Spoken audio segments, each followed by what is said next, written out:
Oh yeah, welcome one, welcome all. It is time again for Operation Football, presented by Simon's Specialty Cheese, a special showdown in our game of the week, but one we've seen before, twice every year for several years.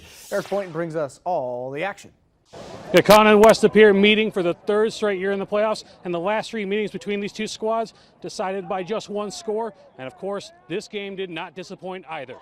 The Phantoms and Ghosts trading blows early. Patrick Greisen buys time with his feet and finds Brock Story over the middle for a 20-yard TD. West Lapeer by 7. Kaukauna responds on the ground with Aiden Reardon. 2 touchdowns to cap off the first 2 drives for the Ghost offense. Kaukauna goes in front 14-7. Phantoms go back in front in the third. On third down, Greisen rolls out and finds Jadiah Niskard for the TD. They would add a field goal to make it a 6-point lead in the fourth quarter.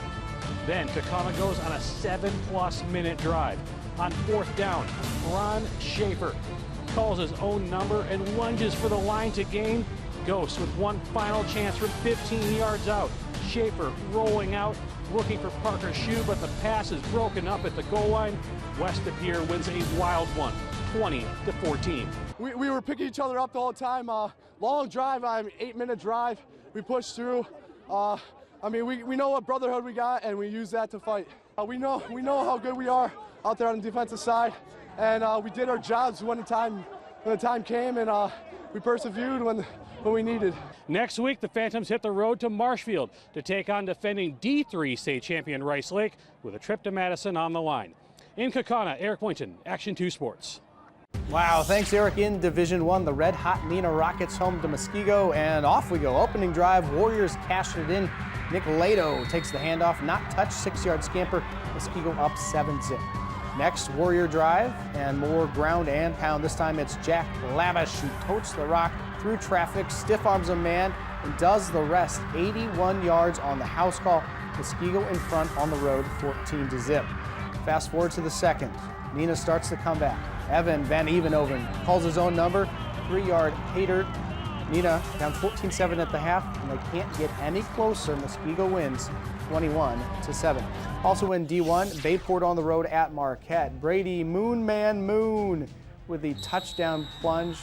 They can run off tackle, but they really like to punch it right through the gut of the defense. Hilltoppers quarterback Mason Steinhoff to Will Grellinger for a touchdown as well. But that Moon Man, how many times have I called his name this year?